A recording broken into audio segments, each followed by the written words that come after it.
Sabe aquelas frases que a gente ouve tanto que parecem certas? Pois é, na hora de comunicar uma ideia importante, algumas delas podem, na verdade, tirar toda a força da mensagem. Hoje, a gente vai mergulhar em 3 dessas frases, com base nas ideias do palestrante Thales Vilas, para entender por que é melhor deixá-las de lado. Então, a pergunta é essa: que expressões, muitas vezes ditas com a melhor das intenções, acabam sabotando a comunicação antes mesmo dela engrenar de verdade? Vamos descobrir juntos. Vamos começar pela primeira. É uma frase que soa super humilde, né? Quase poética, mas segundo a análise que a gente está usando, ela esconde uma armadilha, uma que mexe com a responsabilidade de quem fala. A frase é exatamente essa aí. Não olhe para o vaso, olhe para o Deus que usa o vaso. A ideia parece boa, claro. É sobre tirar o foco da pessoa e colocar no divino. O problema é que essa forma de pensar pode ter um efeito colateral bem complicado. E aqui está o pulo do gato. O que parece ser humildade, na prática, pode soar como falta de responsabilidade. É como se a vida de quem fala não precisasse combinar com o que é falado. E essa desconexão, essa distância entre a palavra e a ação é perigosa. Porque, no fundo, a vida de um comunicador e sua mensagem são uma coisa só. Elas precisam andar juntas, sabe? A palavra ganha peso quando o estilo de vida confirma o que está sendo dito. O material até cita o apóstolo Paulo, que não tinha medo de se colocar como um modelo, porque no fim das contas, as pessoas precisam ver um exemplo prático daquilo que estão ouvindo.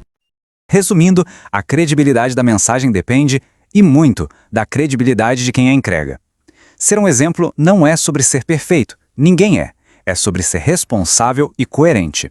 Agora vamos para a segunda frase, essa aqui toca num ponto que todo mundo conhece bem. A preparação, ou a falta dela. E usar a falta de tempo como muleta é algo que a fonte aponta como um verdadeiro tiro no pé.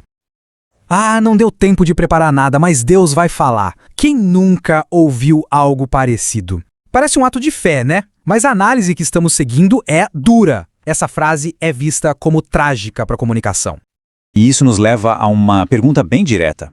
Será que a inspiração combina com desorganização, com desleixo? A resposta que a fonte dá é um sonoro não. A responsabilidade de se preparar é toda de quem vai comunicar. E ao invés de desculpas, a proposta é um caminho bem prático. Se preparar de verdade envolve o quê? Primeiro, ler e entender a fundo o material. Depois, interpretar, extrair o significado. Aí organizar tudo num roteiro, num esboço claro. E por fim, uma parte essencial, treinar, ensaiar como a mensagem vai ser entregue. Então, anota aí. Se preparar com cuidado não tem nada a ver com falta de fé. Pelo contrário, é o padrão de excelência. É o que dá estrutura para a mensagem sair clara, forte e com impacto de verdade. Aliás, é bom lembrar de onde vêm esses conselhos todos. Nossa análise de hoje é baseada no conteúdo criado por Thales Vilas, que é autor de vários materiais sobre esse assunto. No material original, ele até menciona alguns de seus livros como ferramentas para quem quer ir mais fundo. A gente mostra aqui só para dar o contexto completo da onde a informação veio, tá bem? Beleza? Chegamos na terceira e última frase. Essa aqui fala sobre uma armadilha muito comum, a da comparação. Aquele hábito de ficar se medindo com os outros. Ah, eu não falo bem como fulano, ou não tenho o mesmo dom que cicrano. Frases assim quase sempre vêm de um lugar de insegurança, sabe? É uma tentativa de se justificar por não ser igual a outra pessoa que a gente admira. E para rebater essa ideia, olha só esse número. Somos mais de 8 bilhões de pessoas no mundo. A fonte usa essa imagem para lembrar de uma coisa super importante, a nossa individualidade. Pensa bem, ninguém no mundo tem a mesma impressão digital que você. Ninguém tem a sua história, as suas experiências, o seu tom de voz. E é exatamente aí que está a força de cada comunicador. A ideia não é imitar ninguém, mas ser uma ferramenta única, autêntica. Ou seja, a comunicação mais poderosa nasce quando a gente abraça quem a gente é. É sobre usar a nossa própria voz, nosso próprio estilo e não tentar ser a cópia de outra pessoa.